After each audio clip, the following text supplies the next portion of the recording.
Hello girls, how are you all? I hope so you all are fit and fine and doing good. हम लोग आज से art side के जो 2 chapter बचे हुए हैं उनको करेंगे। उसमें फर्स्ट चैप्टर हमारा है सूर्यकांत त्रिपाठी निराला। बाकी जो आपका B1, B2 और कॉमर्स का कोर्स है उसके साथ आपके बाकी चैप्टर्स मैंने ले लिए हैं और वो चैप्टर्स आपके कंप्लीट हो चुके हैं। आज हम लोग जो पोर्शन शुरू कर रहे हैं वो आर्ट साइड के लिए शुरू कर रहे हैं। इसमें हमारा एक चैप्टर है सूर्यकांत त्रिपाठी निराला, बादल राग, उनकी कविता। ठीक है, इसमें आपकी 2 पोएम्स हैं। तो बादल राग जो पोएम है और संध्या सुंदरी, ध्यान से सुन लीजिए। उसमें बादल राग आपके कोर्स में अभी भी है। कौन सा है? बादल राग आपके कोर्स में अभी भी है। और जो संध्या सुंदरी है वो आपके रिड्यूस सिलेबस में हटा दिया गया है। ठीक है, समझ में आ गया? तो सूर्यकांत त्रिपाठी निराला की जीवनी आप ज़रूर पढ़ेंगे, क्योंकि सूर्यकांत त्रिपाठी निराला जी की जीवनी बहुत इम्पॉर्टेंट जीवनी है। वो मैं आपको होमवर्क में दे रही हूँ, आप उससे पढ़िए। और जो कमिंग वीडियो होगा उसमें मैं आपको उसके इम्पॉर्टेंट तथ्य भी बताऊंगी। और अगर आपको कोई प्रॉब्लम होती है तो प्लीज़ उसे कमेंट बॉक्स में पूछिए, जिससे मैं आपकी उस प्रॉब्लम को सॉल्व कर सकूं। और एक बार उनकी जीवनी मैं आपको रिवीजन वीडियो में भी ज़रूर बताऊंगी। पहले हम लोग इस चैप्टर को शुरू करेंगे, बादल राग। तो आप समझ गए ना कि जो सूर्यकांत त्रिपाठी निराला जी हैं वो उनकी 2 पोएम्स हमारे कोर्स में हैं। एक पोएम बादल राग और एक संध्या सुंदरी, ये दोनों पहले थी। अब रिड्यूस सिलेबस में केवल बादल राग ही आपके कोर्स में है। समझ में आ गया? तो हम लोग आज इसका फर्स्ट पैराग्राफ पढ़ेंगे। कौन सा paragraph? First paragraph. So first I will read the paragraph and then I will continue with the meaning, भावार्थ। झूम झूम मृदु गरज गरज घनघोर, राग अमर अंबर में भर निज रोर। झरझर चर निर्जर गिरिसर में, घर मरुतरुत मरमर सागर में। सरित तड़ित गति चकित पवन में, मन में विजग विजन गहन कानन में। आनन आनन में रव घोर कठोर, राग अमर अंबर में भर निज रोर। रोर मतलब होता है शोर। एक बार फिर से ये पैराग्राफ आपके सामने मैं पढ़ रही हूँ। झूम झूम मृदु गरज गरज घनघोर, राग अमर अंबर में भर निज रोर। झर झर झर निर्झर गिरि सर में, घर मरु तरु मरमर सागर में। सरित तड़ित गति चकित पवन में, मन में विजन गहन कानन में। आनन आनन में रव घोर कठोर, राग अमर अंबर में भर निज रोर। ठीक है, ये आपकी पोयम है। जैसा कि आपने देखा कि छायावाद की जो मुख्य विशेषता है वो इस पैराग्राफ में हमें नज़र आ रही है, जिसको कि मैंने आपको जब छायावाद शुरू किया था तब बताया था। और वो क्या था? वो था आपका शब्दों का ध्वन्यात्मक प्रयोग। शब्दों का कौन सा प्रयोग? शब्दों का ध्वन्यात्मक प्रयोग। ये विशेषता आपकी इस कविता में दिखाई दे रही है। तो सबसे पहले मैं आपको बता रही हूँ कि जो काव्यगत विशेषता है इसकी वो क्या है? वो है शब्दों का ध्वन्यात्मक प्रयोग। और वो विशेषता आपको इस पोयम में दिखाई दे रही है। कैसे? जैसे जब हम तुकांत में तुक का अंत जब हम करते हैं तो क्या दिखाई दे रही है? घोर, रोर, सर में, सागर में, पवन में, कानन में, कठोर, निज रोर। ये आपको कहाँ पर दिखाई दे रहा है? ये आपको हर पंक्ति के अंत में दिखाई दे रहा है। तो इसको हम क्या कहते हैं? शब्दों का ध्वन्यात्मक प्रयोग। तो ये आपकी विशेषता काव्यगत विशेषता में आएगी अगर आपसे पूछी जाती है तो। और यहाँ पर इस चैप्टर में कवि ने, पहले आपको पोयम मैंने पढ़ के इसलिए बताई कि आपको समझ में आए कि पोयम में आपसे जो कवि हैं वो क्या कहना चाह रहे हैं। तो ये आप ध्यान रखिए कि इसमें कवि बादलों का आह्वान कर रहे हैं, बादलों को आह्वान करते हुए बुला रहे हैं और उनसे प्रार्थना कर रहे हैं कि वे धरती पर बरसें और अपने जल से जो भूमि है उसको सिंचित कर दे। क्या कर रहे हैं कवि? कवि यहाँ पर बादल राग, जैसे कि कविता के नाम से ही पता है, कवि यहाँ पर बादलों से आवाहन कर रहे हैं, बादलों का आवाहन कर रहे हैं, उनको धरती पर बुला रहे हैं और उनसे कह रहे हैं कि वे धरती पर बरसकर उसे जल से सिंचित करें और संपूर्ण प्रकृति, जो भी प्रकृति हमारे चारों ओर दिखाई देती है, उसको अपने कोमल और गंभीर स्वरों से भर दें। क्या करें? उसको अपने कोमल और गंभीर स्वरों से भर दें। तो स्वरों का मतलब क्या है कि बादलों की जो आवाज़ है, क्या है? जो बादलों की आवाज़ है उसको यहाँ पर कवि ने अर्थात सूर्यकांत त्रिपाठी निराला जी ने राग का नाम दिया है। किसका नाम दिया है? राग का। जब बादल धीरे धीरे गरजते हैं तो उसको हम कोमल स्वर कहेंगे, और जब बादल जोर जोर से गरजते हैं, जो रोर शब्द है, ये जो रोर शब्द यहाँ पर है उसका मतलब होता है तेज आवाज। रोर शब्द का मतलब है तेज आवाज से जो बादल की, कभी कभी बादल कैसे गरजते हैं कि हम उससे थोड़ा सा डर जाते हैं, तो वो आवाज़ जो है, शोर करने की आवाज़, वो आवाज़ को कवि कह रहे हैं कि बादल घनघोर आवाज़ में गरजें और अपने मृदु और कोमल के साथ साथ कठोर राग से इस हमारी धरती को भर दें। तो आपको प्रसंग तो बहुत अच्छे से बेटा समझ में आ गया होगा। अब हम लोग एक एक लाइन पढ़ेंगे, ठीक है? झूम झूम मृदु गरज गरज घनघोर, राग अमर अंबर में भर निज रोर। कि वो कवि क्या कह रहे हैं कि हे बादलों, तुम झूम झूम, तुम क्या करो? तुम अपनी मस्ती में झूमते हुए गरज गरज घनघोर, घनघोर की आवाज़ करते हुए, घन मतलब बादल, घोर मतलब तेज आवाज़ करते हुए, और क्या करो? राग अमर, अपने अमर राग से, अपने कोमल स्पर्श से अंबर में भर निज रोर।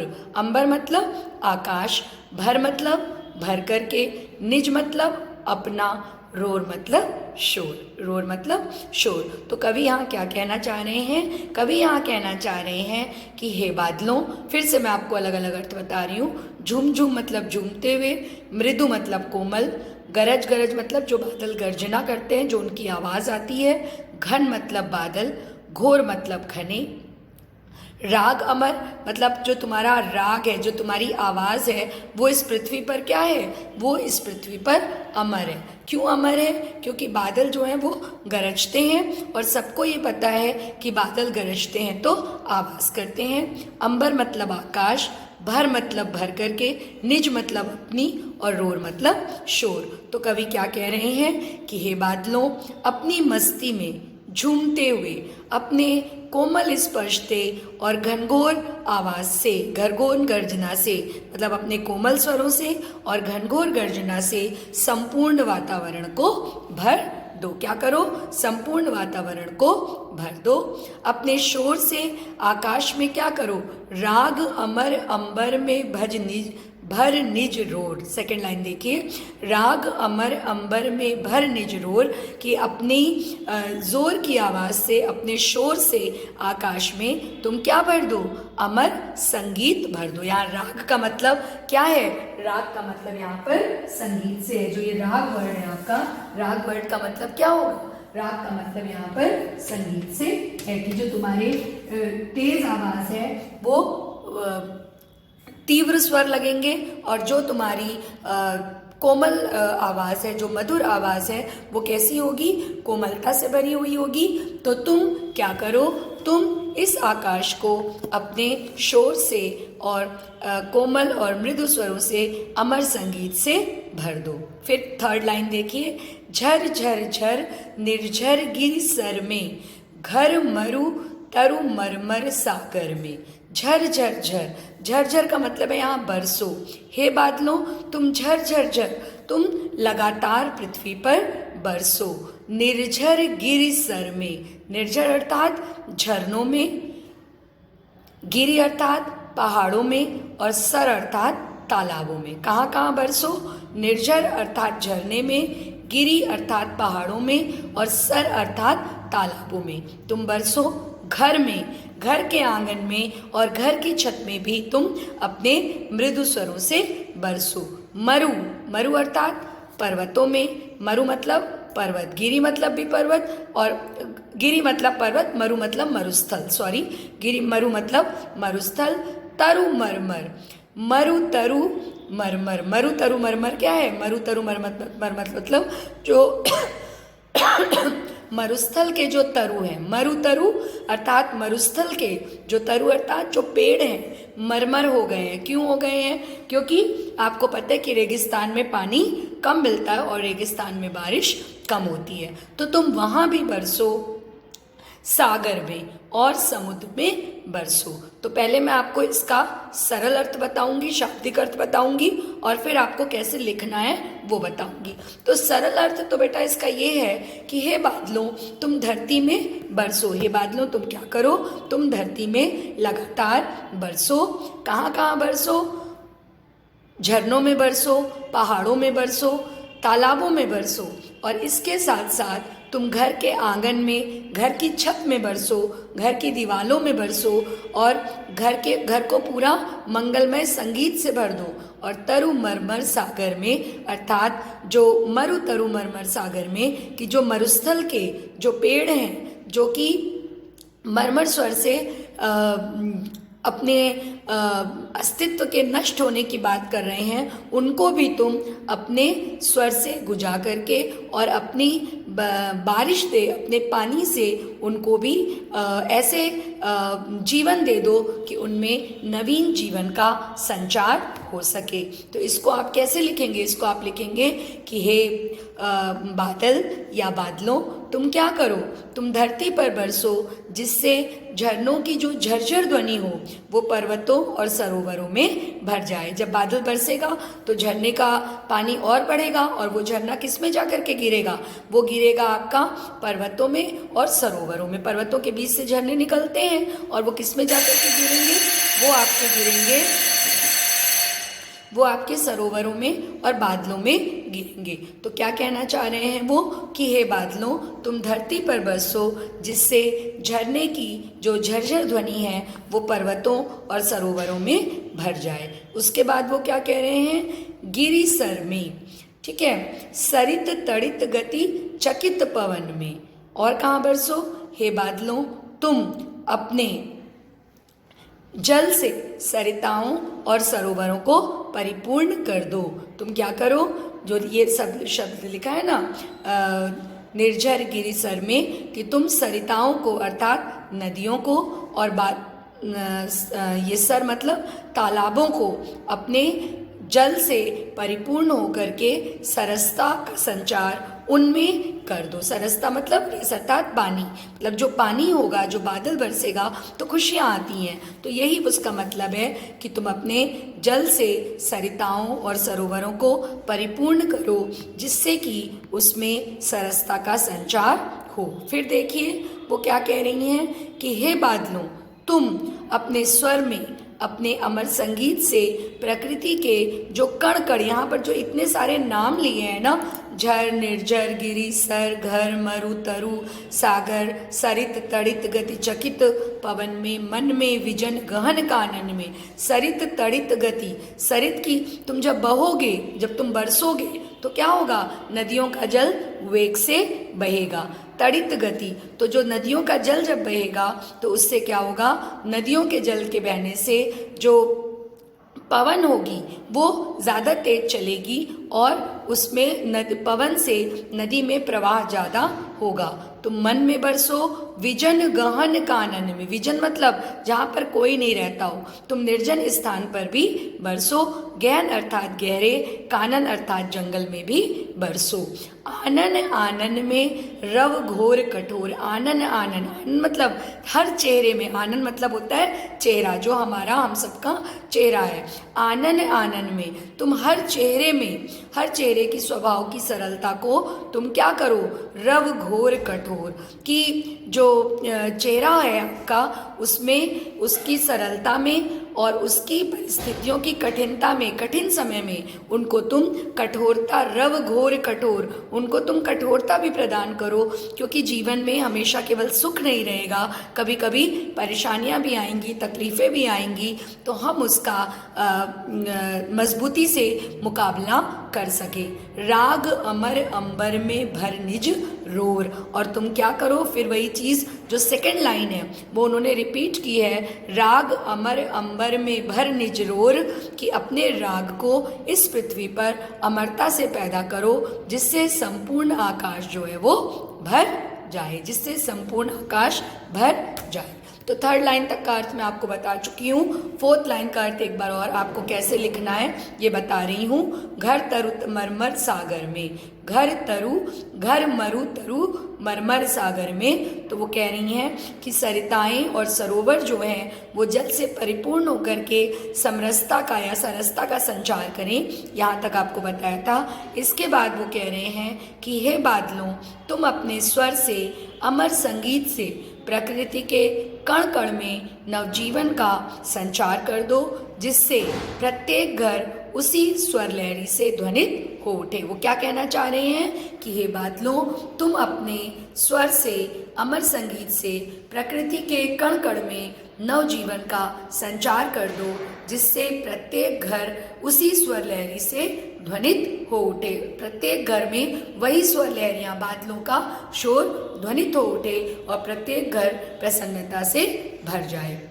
उसके आगे वो क्या कह रहे हैं, मन में विजन गहन कानन में, आनन आनन में रव घोर कठोर, राग अमर अंबर में भर निज रोर। देखिए क्या कह रहे हैं, सरित तड़ित गति चकित पवन में, मन में विजन गहन कानन में तुम बरसो, जिससे जो मरुस्थल के वृक्ष हैं वो हरे भरे होकर के अपनी ध्वनि, जो उनकी मरमरी सी ध्वनि थी, जो उनकी मरती हुई सी ध्वनि थी, उसको छोड़ करके वो लहराने लगें, मधुर स्वर में गाने लगें। समुद्र नदी आदि में क्या हो जाए, सरित तड़ित गति चकित पवन में, जो नदियां हैं, जो समुद्र है, उन सब में, तड़ित मतलब होती है बिजली, तड़ित मतलब बिजली, उन सब में, समुद्रों में, नदियों में बिजली की गति भर जाए और उसके विकास की गति को देख करके चकित पवन में, पवन भी आश्चर्यचकित हो जाए। क्या हो, समुद्र में, नदियों में बिजली की गति से बरसो, जिससे कि उसका जब विकास हो, जब नदियां बढ़ें, समुद्र बढ़े, तो उनकी विकास को देख करके पवन भी आश्चर्यचकित रह जाए। मन में विजन गहन कानन में, उसके बाद तुम क्या करो, प्रत्येक व्यक्ति के मन में सुनसान स्थानों में, विजन मतलब निर्जन स्थान या सुनसान स्थानों में, गहन मतलब गहरे जंगलों में तुम अपना अमर संगीत भर दो। क्या करो, तुम अपना अमर संगीत भर दो। आनन आनन में रव घोर कठोर, राग अमर अंबर में भर निज रोर। वो क्या कह रहे हैं कि प्रत्येक व्यक्ति के मन में, सुनसान स्थानों में, गहन जंगलों में तुम अपना अमर संगीत भर दो, जिससे कि क्या हो, जिससे जो व्यक्ति है उसके चेहरे को स्वभाव की सरलता और परिस्थितियों को सहन करने की कठोरता प्रदान कर दो। तुम ऐसा मधुर और अमर संगीत पैदा करो जो कि संपूर्ण आकाश में भर जाए। लास्ट की 2 लाइन में फिर से बता रही हूँ कि वो कह रहे हैं कि प्रत्येक व्यक्ति के चेहरे को स्वभाव की सरलता और परिस्थितियों को सहन करने की कठोरता, थोड़ी सी परेशानियों को झेलने की शक्ति भी व्यक्ति में आए। ऐसा ना हो कि परेशानियाँ आए तो व्यक्ति परेशान हो जाए, तो उसको सहन करने की कठोरता भी तुम प्रदान करो।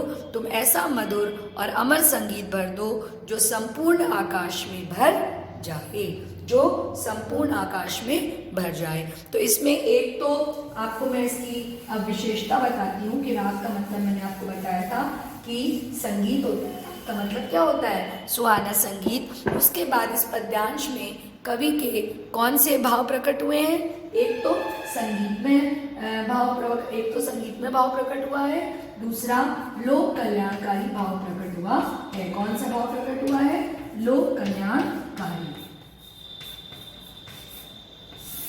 लोक कल्याणकारी भाव जो है वो इस कवि का प्रकट हुआ है, जो कि छायावाद की मुख्य विशेषता है। और कवि ये चाहते हैं, आप ये लिखेंगे कि कवि की कामना ये है कि बादल बरस करके सृष्टि को नवीन शक्ति और विकास की गति प्रदान करे। कवि क्या चाहते हैं कि बादल, इसमें जो छुपा हुआ उनका संदेश है वो क्या है कि बादल बरस करके सृष्टि को नवीन शक्ति और विकास की गति प्रदान करे। उसके बाद जो कला, ये तो भाव पक्ष था, कला पक्षी विशेषताओं में जो भाषा है वो प्रवाह युक्त है और जो शब्द योजना है वो बहुत ही सुंदर ध्वन्यात्मक शब्दों को लेकर के बनी हुई है। और इसमें 2 शब्द आएंगे आपके, एक आएगा भावात्मकता है, इसमें क्या क्या है, भावात्मकता है, और जैसा कि बादल राग से ही पता चल रहा है तो इसमें संगीतात्मकता भी है। क्या है, इसमें संगीतात्मकता भी है। समझ में आया? तो ये आपकी इसकी काव्यगत विशेषताएं हैं। इसके अलावा आप ये भी कह सकते हैं कि बादल का जो गरजना या बरसना है बेटा, वो कोई बहुत बड़ी चीज़ नहीं है, वो एक नेचुरल प्रोसेस है। जो हर साल बारिश होती है, बरसात की वर्षा ऋतु आती है तो होती है, लेकिन उनके शब्दों के प्रवाह से उन्होंने विषय को आकर्षक और प्रभावशाली बता दिया है। और आगे आप पोयम में देखेंगे कि जो बादल है वो क्रांति के संदेश वाहक के रूप में भी यहाँ पर प्रस्तुत किए गए हैं। बादल किसके रूप में प्रस्तुत किए गए हैं? बादल क्रांति के संदेश वाहक के रूप में भी प्रस्तुत किए गए हैं। और कवि की ये कामना है कि जो आगे के पैराग्राफ्स में आप देखेंगे, मैं आगे का थोड़ा सा आपको इंट्रोडक्शन दे रही हूँ नेक्स्ट वीडियो का, कि आप आगे के पैराग्राफ में इसमें देखेंगे कि जो बादल है वो यहाँ पर क्रांति के मेघ के रूप में बरसेगा और पूरी शक्ति से गर्जना करते हुए वो बरसे, ताकि लोगों में नवीन क्रांति का और नई सोच का आविष्कार हो सके। ये यहाँ पर वो कहना चाह रहे हैं। भाषा कैसी है? भाषा परिनिष्ठित खड़ी बोली है। भाषा कौन सी है? भाषा परिनिष्ठित खड़ी बोली है। रस कौन सा होगा इसमें? रस इसमें होगा, कौन सा रस होगा बताइए? ओज गुण है ना, तो ओज गुण के साथ कौन सा रस होता है? ओज गुण के साथ हमेशा वीर रस होता है। ओज गुण के साथ वीर रस होगा और ओज गुण होगा। ठीक है, समझ में आ गया? तो इसमें आप ये समझिए कि ये बात मैंने यहाँ पर पूरी कर दी। और इसमें जैसे आपसे जो क्वेश्चंस पूछे जा सकते हैं वो कैसे पूछे जा सकते हैं वो भी मैं आपको बता रही हूँ, क्योंकि अब आपको पैराग्राफ दिया जाता है और उसका क्वेश्चन आपसे पूछा जाता है। तो जैसे आपको ये पूछा जा सकता है कि बादलों की गर्जना को कवि जो है वो अमर राग क्यों बना देना चाह रहा है? तो मैंने आपको उसका अर्थ बताया, उसका मतलब अभी बताया कि इसलिए वो अमर अर्थ देना चाह रहा है या अमर राग बताना चाह रहा है, ताकि प्रत्येक मनुष्य का जो हृदय है वो नवीन क्रांति और नवीन प्रेरणा से भर जाए और व्यक्ति में नए जीवन का प्रसार हो और व्यक्ति नवीन जीवन की ओर अग्रसर हो। फिर इसमें क्वेश्चन ये भी बन सकता है, क्योंकि कई नाम हैं, तो बादल की कवि जो है वो किन किन स्थानों पर बादलों की गर्जना को देखना चाहता है या बादलों की गर्जना से किस किस स्थान को भरना चाहता है। तो इसमें आप लिख सकते हैं कि पर्वत, वन और सरोवर से वो बादलों की गर्जना को भरना चाहता है। ठीक है, समझ में आ गया? अंबर में भर निजरोर, अंबर में भर निजरोर किसके लिए यूज़ किया गया है? ये भी आपसे क्वेश्चन पूछा जा सकता है। तो अंबर में भर निजरोर जो है वो बादल के लिए कहा गया है, बादल से कहा गया है। किससे कहा गया है?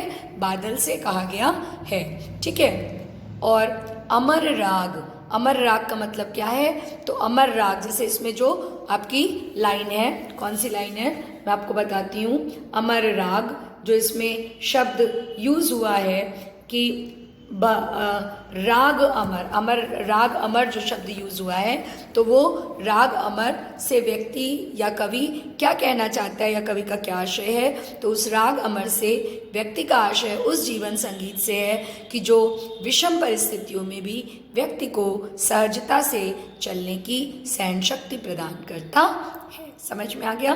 तो ये थोड़ा सा कठिन चैप्टर है, लेकिन मुझे लगता है कि मैंने एक एक शब्द आपको अच्छे से बताया है और आपको समझ में आया होगा।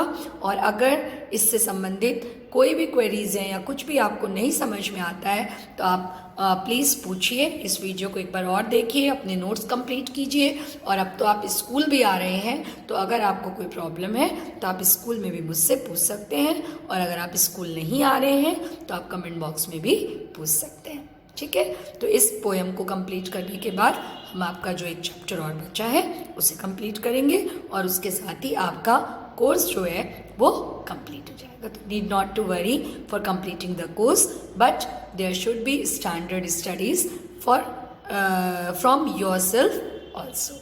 Okay, so thank you, God bless you.